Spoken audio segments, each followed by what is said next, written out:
বাংলাদেশ দক্ষিণ এশিয়ার একটি স্বাধীন সার্বভৌম রাষ্ট্র। বাংলাদেশের সাংবিধানিক নাম গণপ্রজাতন্ত্রী বাংলাদেশ।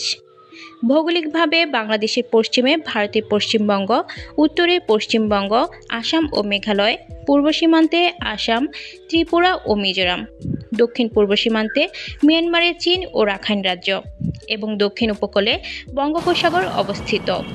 ভৌগোলিকভাবে পৃথিবীর বৃহত্তম বদ্বীপের সিংহভাগ অঞ্চল জুড়ে বাংলাদেশ ভূখণ্ড অবস্থিত। জনসংখ্যার বিচারে প্রায় 17 কোটিরও অধিক জনসংখ্যা নিয়ে বাংলাদেশ বিশ্বের 8ম বৃহত্তম দেশ। নদীমাতৃক বাংলাদেশ ভূখণ্ডের উপর দিয়ে বয়ে গেছে 57টি আন্তর্জাতিক নদী। বাংলাদেশের উত্তর পূর্বে ও দক্ষিণ পূর্বে টারশিয়ারি যুগের পাহাড় মেঘের সাথে মিশে আছে। বিশ্বের বৃহত্তম ম্যানগ্রোভ অরণ্য, সুন্দরবন ও দীর্ঘতম প্রাকৃতিক সৈকত কক্সবাজার সমুদ্র সৈকত বাংলাদেশে অবস্থিত।